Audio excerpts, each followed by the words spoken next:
Now, The Hunt Palmer Show. Yes! I feel like I've been waiting for this my entire life. You're listening to The Hunt Palmer Show on 104.5 ESPN, Baton Rouge. Jolly good fun. Jolly good. Locking down the middle of the day. America's favorite daytime fun show. Live from the Raising Cane's studio. This is Hunt Palmer.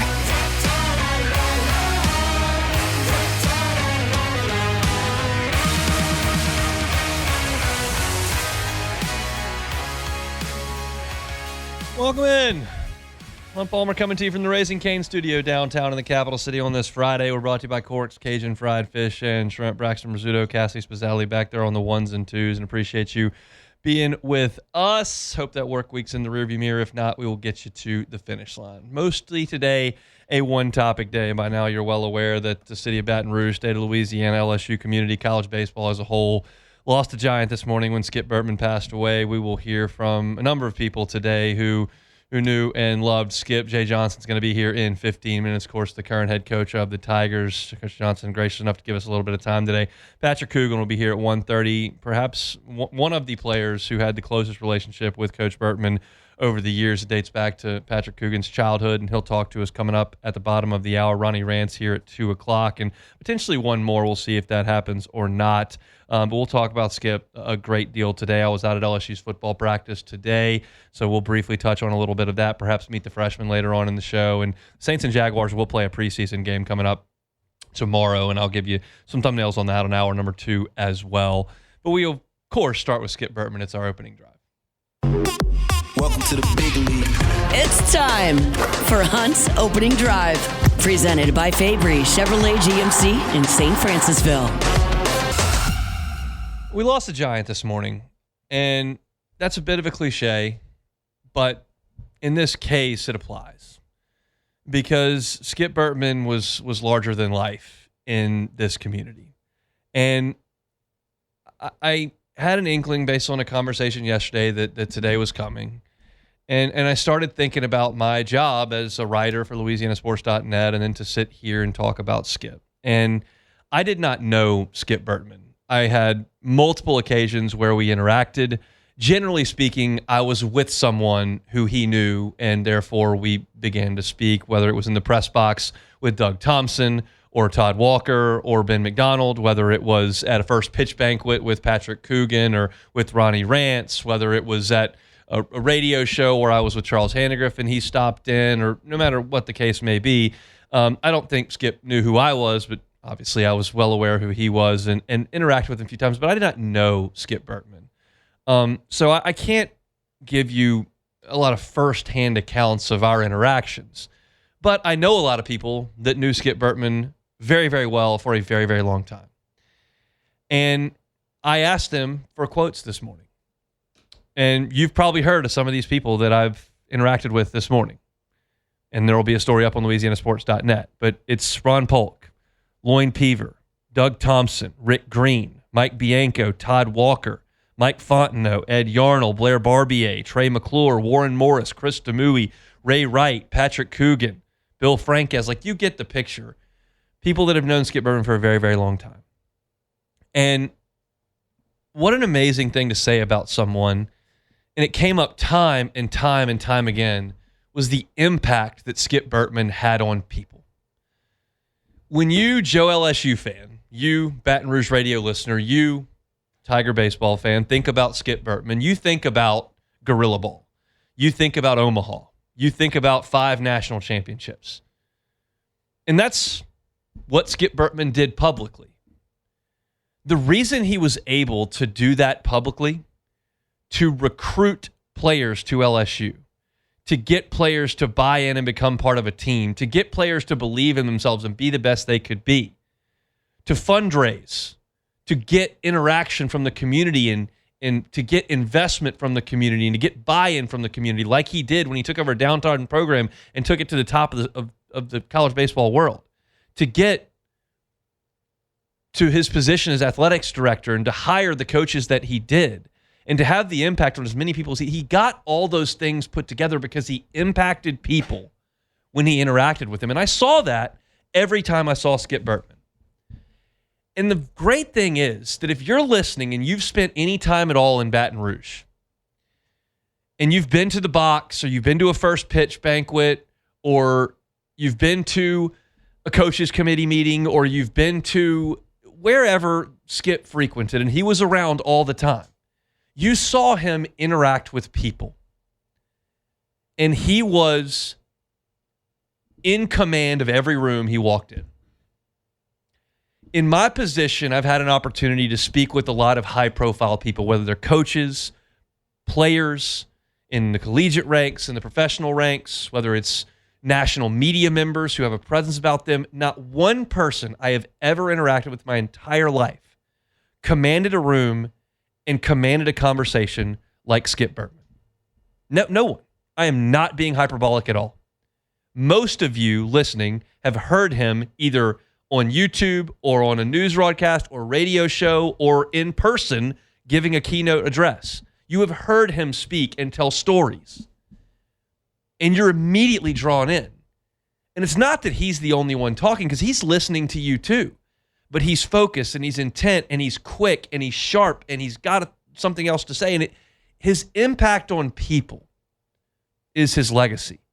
And it's what allowed him to build the greatest program in the history of collegiate baseball.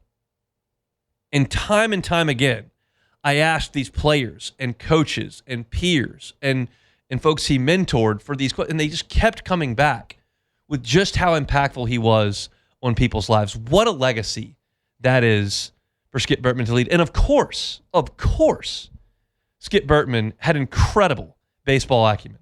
And I will talk to Patrick Coogan about that, and I will talk to Jay Johnson about that, and we'll talk to Ronnie Rance about that. He was a brilliant high school coach who worked his way up to the college ranks and was a pitching coach for Rod Frazier and did such a great job at Miami that he was able to come to Baton Rouge and produce what he did. But the impact he had on people was his superpower.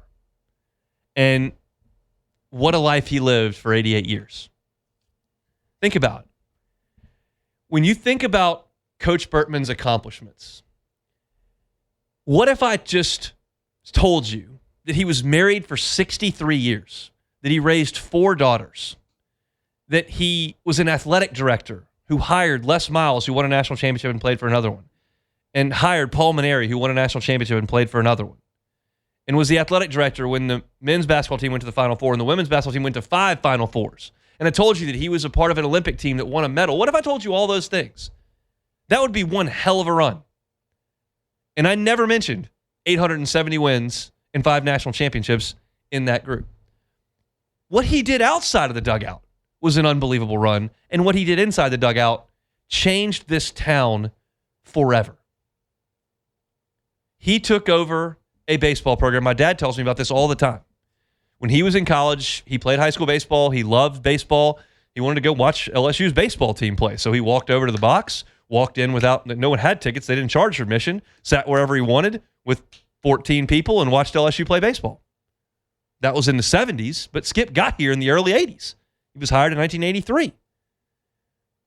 That's basically what he took over. And now, LSU has led college baseball in attendance 26 times. And you go to Omaha, Nebraska, and it's painted purple and gold. There are purple and gold people in Omaha every summer, even if LSU's not there. That's one guy who did that. And you give Paul Maneri a ton of credit. You give Jay Johnson a ton of credit for the games that they've won and carrying that torch.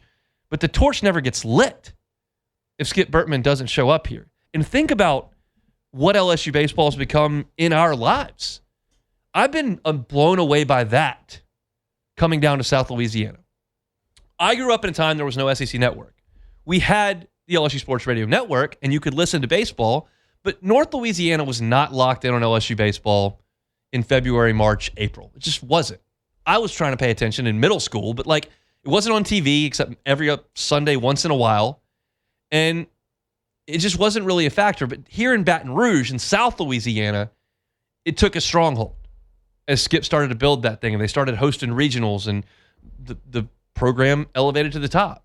And now, because of the SC network and things are more accessible, it's grown. College baseball has undoubtedly grown. And Skip had such a huge role in that, even before we were thinking about the technology that would come.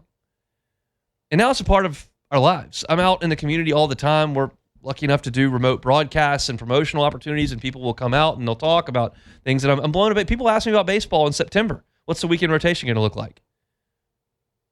People are out at the lake watching games on their phone. They're mowing the grass with the games in their ear.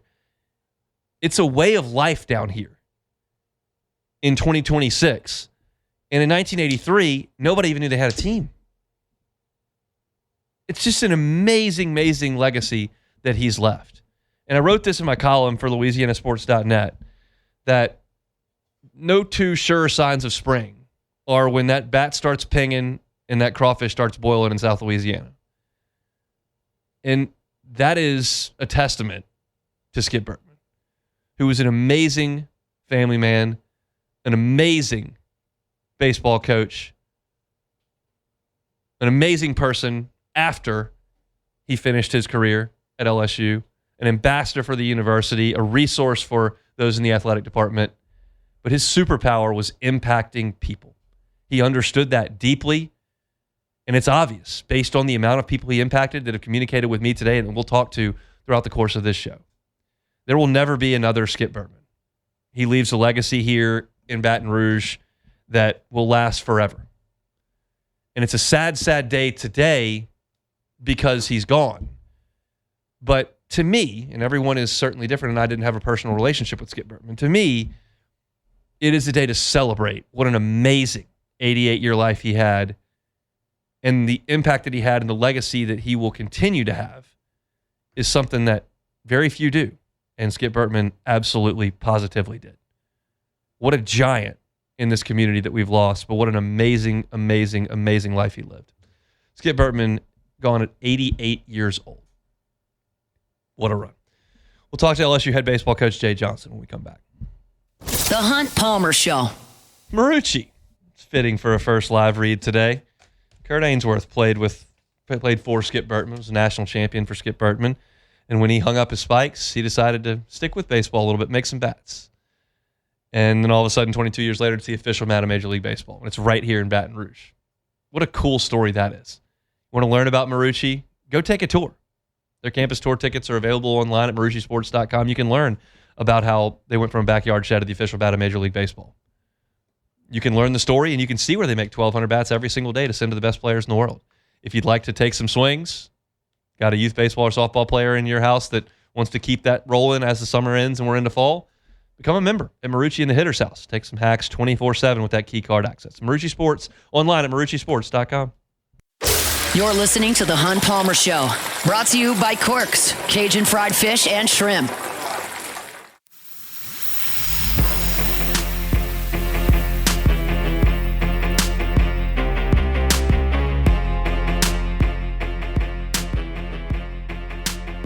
National champion Patrick Coogan will be with us coming up in 15 minutes. We're remembering the life and legacy of Skip Bertman, who we lost in the early hours of this Friday morning. We'll start that conversation now with current LSU head baseball coach Jay Johnson. Coach, I know not under the greatest of circumstances, but appreciate your time. How are you? Doing all right. How you doing, hon? Doing okay. I'm curious, when that phone rang the first time and you were in Arizona and it was a Baton Rouge area code, how quickly did you think about Skip Bertman when you knew LSU was potentially coming calling? Yeah, I always viewed it as a one-of-one opportunity to come here, and that's entirely because of the impact that Coach Bertman made on LSU and college baseball, and really, created a different standard in what LSU was to the rest of the country. And jokingly, after I accepted the job, the most nervous I've ever been was the first time I picked up the phone to call him, and just out of immense respect, and was the first time I've ever talked to him, and for what that turned into, which is a relationship I'm just about as grateful for as any in my life, was pretty amazing. What'd y'all talk about the first time you talked to him?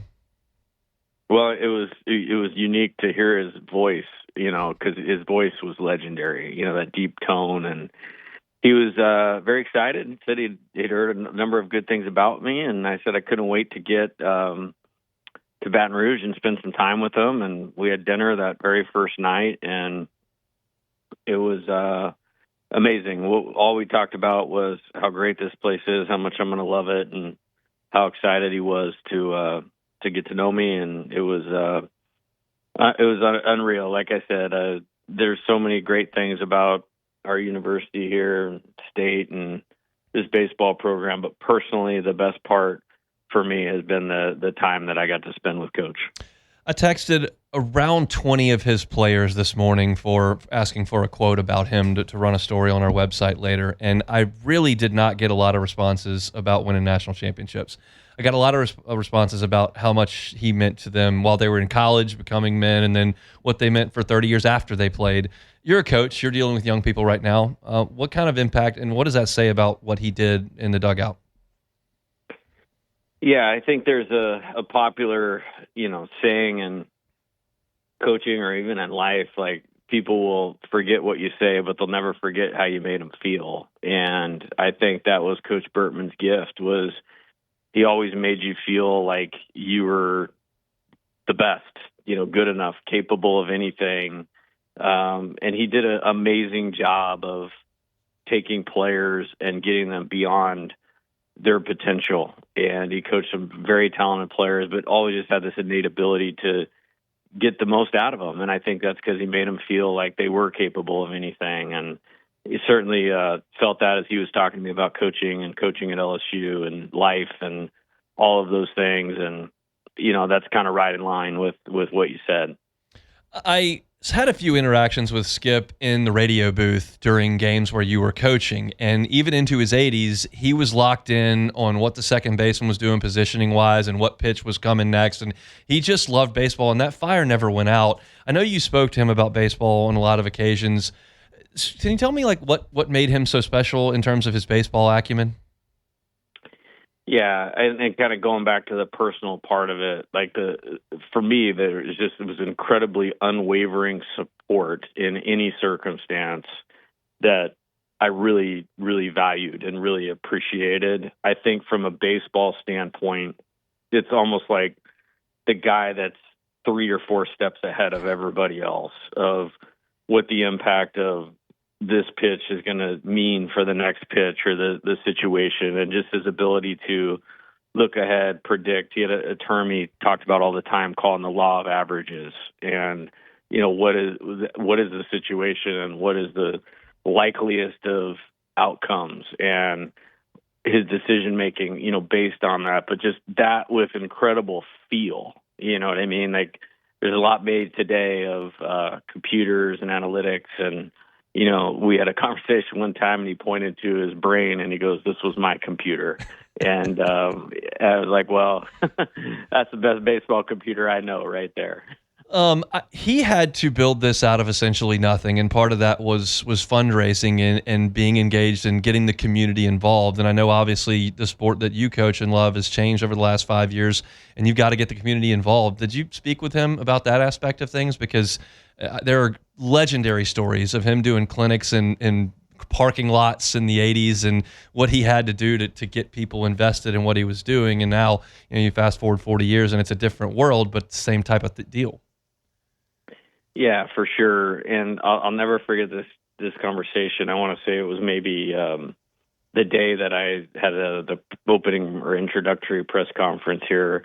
And in his big, deep voice, he's like, "I'm never going to tell you what to do, but you need to do these 3 things." And it was spot on. And part of that was being incredibly entrenched in the community and what that would turn into. And at the time, I don't even think either of us were thinking, from where college athletics was going or an NIL standpoint. It was purely, getting people to love not just baseball or college baseball, but LSU baseball by the time that you spend with them. And boy, he was right on about that. And, that rabid fan base, that gives us this great home field advantage. I mean, that was all born, in his investment in doing those types of things you were just talking about. Jay Johnson's our guest, LSU baseball coach, remembering the late Skip Bertman, who lost. We lost earlier this morning. I was a little bit surprised, honestly, when I was in the press box at Charles Schwab Field last summer and looked down with the confetti all over the field and saw Skip down there with y'all. What does it mean that he was still able to come at 86 years old and see that national championship? Yeah, that to me is one of the most special memories I have, not just in my coaching career, but in my entire life. You come here, you win the second national championship, but for him to be alive on the field, engaged with us, I'll never forget that the rest of my life. And there's some parts of that one that meant even more. And him being there in person for that, celebrating with us, engaged with us, talking to players, coaches, staffs, my family, like he was on it all the time, and all the way up into our last couple conversations, and just a one-of-one man, one-of-one coach, one-of-one human being. Two more, Coach. I appreciate your time. I heard you to a local news organization earlier today, because I saw it on Twitter, say that you showed him the finalized roster recently. Do you feel like y'all had a good squad coming up this year? He was excited about it. I mean, all the way up until yesterday, he was asking me a question about a player. And, boy, like I said, just that way to make you and the people that you're associated with feel like they're the most important thing. Just a tremendous gift, not replaceable, never to be duplicated, and just a special man, and honored to talk about him all the time and anytime. I know that you're started kind of humble beginnings in the coaching front, as everybody does. You got to pay your dues kind of at the bottom rung of the ladder. Now you've been to the top in Omaha, Nebraska, with 25,000 people there and a lot of purple and gold, and it's on national television and the whole deal. When you think about how far college baseball has come, just in your time as coaching, and how responsible is Skip for that, you think? I don't think there's been a more influential person in the rise of college baseball than Skip Bertman. And on top of that, I don't know that anybody ever really came close to matching him as a coach, as a leader, as a motivator, and as a baseball tactician, program builder. There's a lot of guys that are really good at certain aspects of this. He's probably one of one that was great at everything that he did and touched. And college baseball, state of Louisiana, is entirely in a better state because of Skip Bertman. Well said, Coach. We appreciate it. We'll see you this fall. All right. Thanks, man. That's Jay Johnson, LSU head baseball coach. Of course, had a very special relationship with Skip Bertman, who texted him yesterday about the team coming up. I will tell you all this. This is not hyperbole. I know this to be true because I spent enough time in that press box, and Skip would walk in from time to time, grab the headset with Chris Blair and Doug Thompson, and I saw him in there many times. That fire he had for LSU baseball in the 80s and 90s, it just never went out. It never went out. He loved that baseball program. He loved it when Smoke Laval was the head coach. He loved it when Paul Maneri was the head coach, and he loved it when Jay Johnson was the head coach. He wanted those guys to win. He was invested in the roster. He was invested in what they were doing. He would sit there in the radio booth when we go to break, and I'd be standing back there, and he'd be talking about, well, Jay's going to get this guy to do this. It's early in the season. See, I can't do the Skip voice. We got to have rants for that in the second hour. But he was always thinking about what that team needed to be doing to get to the top of the mountain. And I wrote, this was my lead to my column on LouisianaSports.net, which you can read. It's up there for free right now. It was thrilling for me to look down on the field and see him being wheeled around that wheelchair and congratulating everybody. Every man, woman, and child on that field was getting a hug from Skip Bertman at 86 years old after winning LSU's 8th national championship. And as Jay Johnson mentioned there, just a really cool deal. He loved that baseball program. He was not going to miss them being in Omaha even at 86 years old. And he was certainly there and loved them till the end. Obviously, the last day he was on Earth was checking in with Jay Johnson about a player. That's just that he never gave that up, and you got to love it. It's a special day, and that's again to my point back in the first segment. It's today to me is about celebrating his life and his legacy. It is a sad day, and certainly for those that knew him very, very closely, it's a day that involves a lot of grieving. But for those that were on the outside and just watching him from afar, the legendary figure that he was, what a legacy to celebrate. And we'll continue to do that throughout the show today. And we'll do it in our next segment. Patrick Coogan had as close a relationship with Skip Bertman as any player Skip ever coached. And we'll talk to Cougar coming up next. The Hunt Palmer Show. Lifetime Roofing, lifetimeroofingla.com, lifetimeroofingla.com. It is storm season. Hopefully your roof is in tip-top shape. If it's not, or you're not really sure, call Lifetime Roofing. Have them come out and do an inspection. Maybe it's time to do a tune-up. You can fortify that roof as storm season is here. Maybe you need a repair done, and they can absolutely handle that. And if you get to the point where you do need a new roof, whether that's because there's significant damage or because it's just aged out, maybe you're looking to put your home on the market soon, you can buy one retail from the folks at Lifetime Roofing. They're happy to help you out with that, and financing options are available. They're going to give you a lifetime workmanship warranty.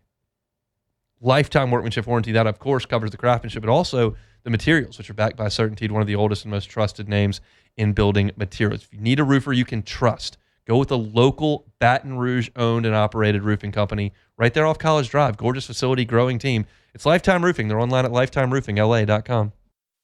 You're listening to The Hunt Palmer Show, brought to you by Corks, Cajun fried fish and shrimp.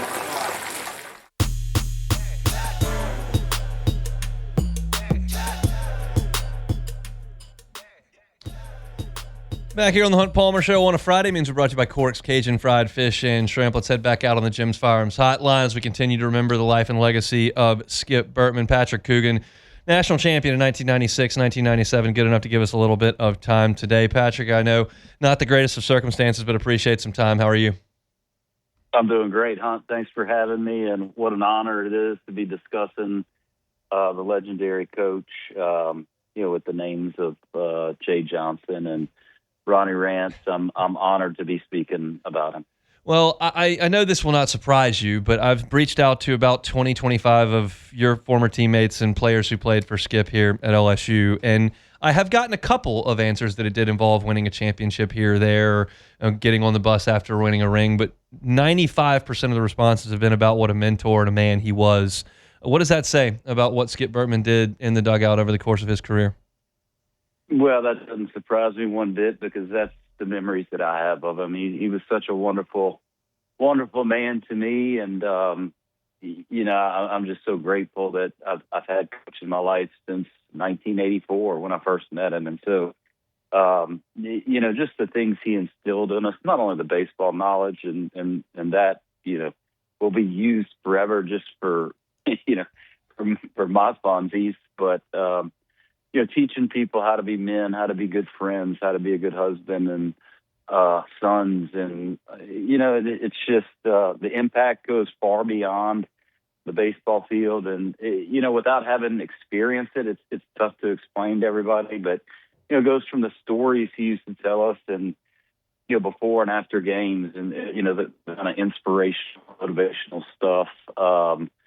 We still draw on to this day and use it in our lives with our families and in our businesses. And, there's usually some good jokes. And when we get together as old teammates, we talk about how he butchered a story one year or, mispronounced somebody's name. And so it's a source of just a lot of happiness and a lot of goodness. Was a lot of that, those life lessons, was that kind of as a team in terms of speeches, or a lot of it one-on-one when he'd get a chance with you individually?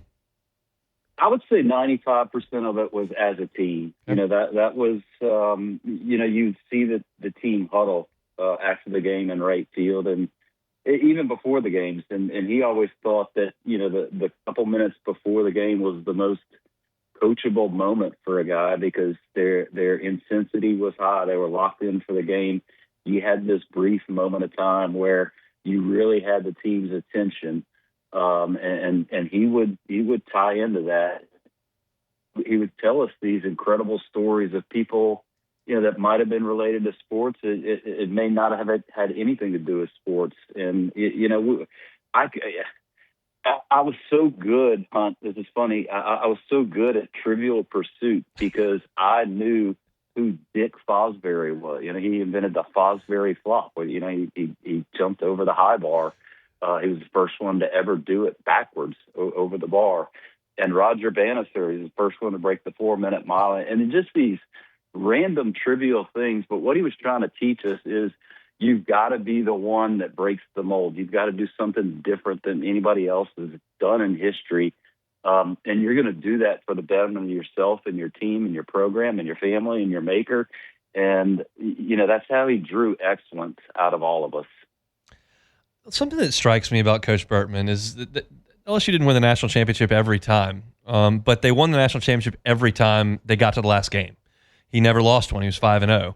That doesn't feel like a coincidence to me based on the things that you're saying and then the things that I've gotten from your teammates and those that played with him. He made y'all into something that was maybe greater than you thought you could be, and then at the biggest moment, it happened every time. He never lost.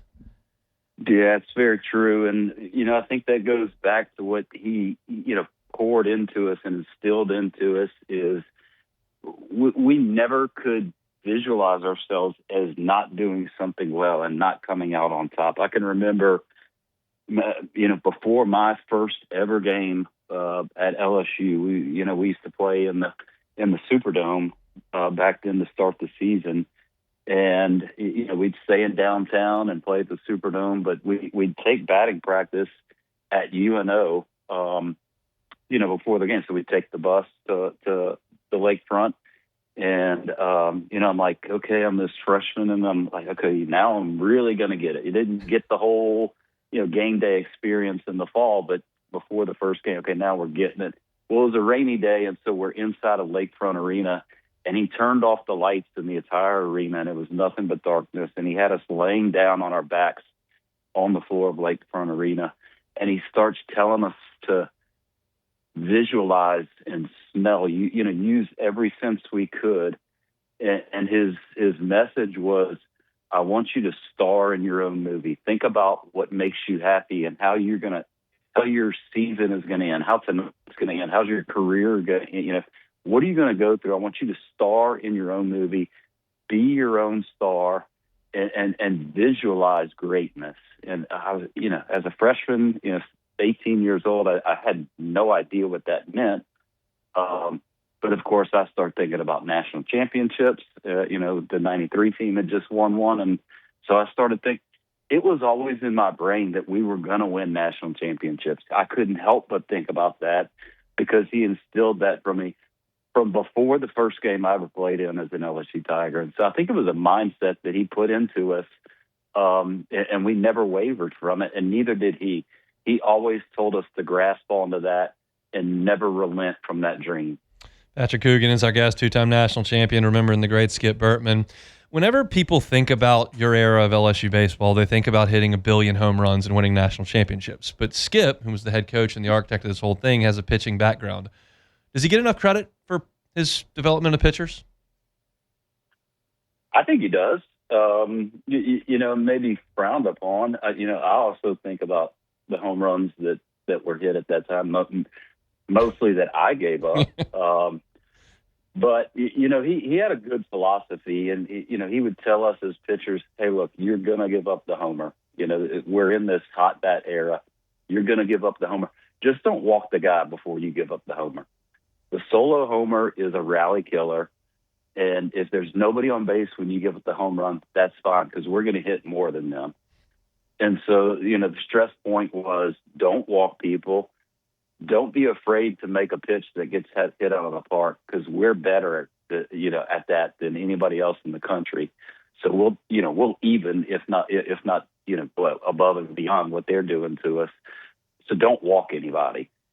And, that was a formula for success. And, I'm a testament to it. In 1997, I think I had about a 4.5 ERA. I had a 14-3 record, and I was All-American with a 4.5 ERA, which is unheard of, and would probably get you cut and no NIL money these days. But that was the time we were living in.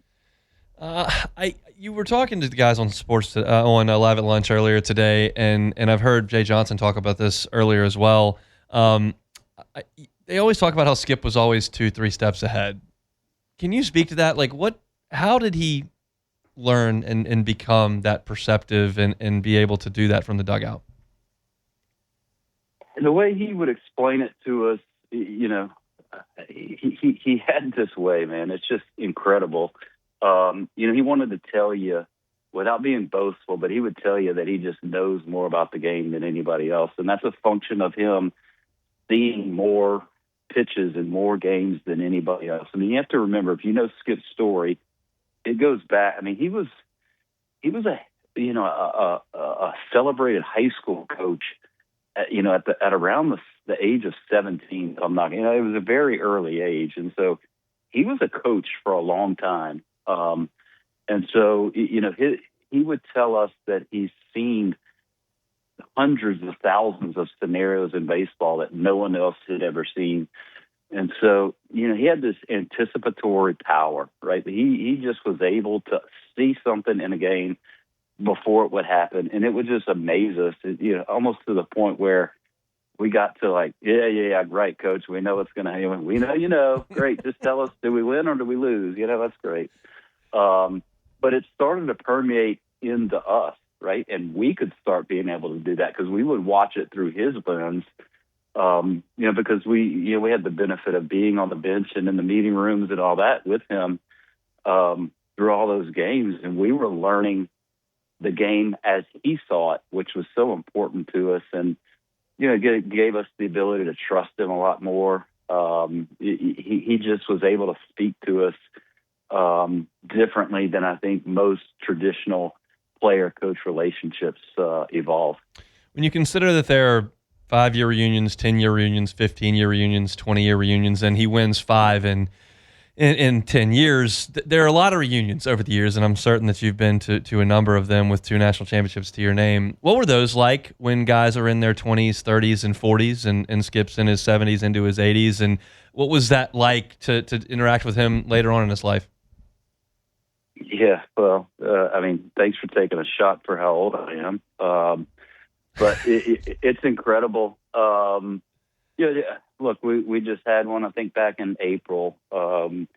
It was supposed to be a 25-year anniversary of the 96 team, but COVID got us, so they did it for the 30-year instead. And so I know my teammates from that year were so very thankful that we were able to do that. We had a lot of guys come in from far away, and we were able to get to spend some really quality time with him and all the guys. But it's always special. I'm so lucky, with my relationship with Coach. I've known him since I was 9 years old, and it's just amazing. He lives around the corner from me, so I get him a lot more than most do. I speak with him often. Spoke with him a week ago, and look, man, it's like knowing Bear Bryant or John Wooden. How many people can you say, that is a friend, that you call a friend or a mentor or a second dad that has a statue of them? Yeah. That's just the coolest thing to me. It's really cool, and I know that everybody will certainly miss him. You certainly will as well. I've said this, for those that knew him personally as well as you did, it's a day for some mourning and some grieving, but also on the same sense, it's a day to celebrate an incredible life, 88 years and impacting of literally thousands of people. So, Patrick, I know it's a tough day in some senses, but I appreciate the time today. It really is, Hunt, and I appreciate you, framing it in the celebration of the man, because that's truly what needs to be done. 88 years old, it's a heck of a run, and this day was coming sooner or later, but man, we just all need to be thankful for Skip Bertman. We certainly are. We'll see you out at the box soon. That's Patrick Coogan, 2-time national champion and someone who knew Skip Bertman as well as anybody. Spent a lot of time with him over the years as a player and then as a mentor and as a neighbor. And appreciate Cougar for giving us a little bit of time here on this Friday. We're brought to you by Cork's Cajun Fried Fish and Shrimp. I want to remind you about One Bath and Closets. They're online at onebathandclosets.com. David Duvall and his team, 30 years redesigning and remodeling bathrooms and closets. Closet space may not be something you think about all the time, but it's important. I didn't realize that until my girlfriend at the time, fiance to be, and now wife, moved into the old house and went, where are we supposed to put our stuff? And I went, well, I hadn't really thought about that. So we had stuff jammed in closets down the hallway and other rooms, up in the attic, in boxes. We didn't have enough room. Well, if that's the case and you're jamming stuff in, you got clutter everywhere, why don't you call David Duvall One Bath and Closets and take care of it? We moved, but you don't have to move. You can just call David Duvall One Bath and Closets and go ahead and have him take care of that. He'll customize a closet to your exact specifications. He'll do it right the first time and leave the competition behind. It's David Duvall One Bath and Closets. You can find him at onebathandclosets.com. We're still chugging along here on this Friday edition of the Hunt Palmer Show. Appreciate Jay Johnson and Patrick Coogan for giving us a little bit of time here in the first hour. We'll have Ronnie Rance with us at 2 o'clock in 15 minutes. And Steve Schneider, longtime sportscaster here in Baton Rouge, former sports director at Channel 9, who was here in the 80s when Skip Bertman was building this monster and saw it all the way through the 90s, and I'm really excited to have Steve's perspective coming up here in 45 minutes. Looking forward to that. When we come back to close the hour, I want to just reveal to you some of the answers I've gotten from some all-time LSU baseball players who played for Skip and their memories from them. We'll hear from some. I'm certain I've heard from Coogan here in hour number 1, but I've gotten responses from like 20 guys and names that you're very familiar with. I'll read you some of those to close out the hour next. The Hunt Palmer Show. First American Bank and Trust, FABT.com, FABT.com. That's First American Bank and Trust. 116 years First American Bank and Trust has been here, and they've grown to 25 locations throughout Southeast Louisiana. That means there's always one near you if you're in Southeast Louisiana, whether you're in St. Tammany or Tangipahoa, maybe down in St. John, Lafourche, Terrebonne, or if you're over just by Baton Rouge, Dutchtown, maybe you're in Metairie. There's this First American Bank and Trust near you, and it's a community bank. It's a community feel. Plus, you get the resources that you need from that big national bank. You just get better customer service because you pick up the phone and you call First American Bank and Trust. They're in Southeast Louisiana, not some call center in San Francisco or Chicago. You have an application in for a commercial loan, a local person makes that decision at First American Bank and Trust. Stop in one of their 25 locations today or check them out online, FABT.com. That's First American Bank and Trust. You're listening to The Hunt Palmer Show, brought to you by Quirks, Cajun fried fish and shrimp.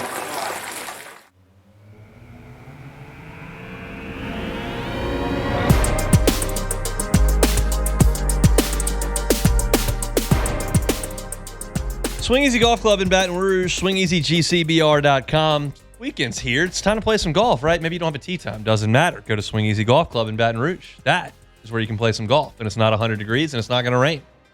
And you get unlimited mulligans. How about that? And you can play in an hour if you want. Play Pebble Beach. We got some nice courses around here, but Pebble Beach, it's a great place to play golf on the weekend. Whether you want to bring some friends on a Friday night, drink some drinks, play some tunes, and have some fun, or you want to work on your game driving range session, you can do that at Swing Easy Golf Club as well. They're on Coogan at Perkins. It's Swing Easy Golf Club in Baton Rouge. You can find them online at swingeasygcbr.com, but go by and see them right there, Coogan at Perkins at Swing Easy Golf Club in Baton Rouge. Before we get to these quotes, which I'm going to read you from the LSU baseball players that played for Skip that I've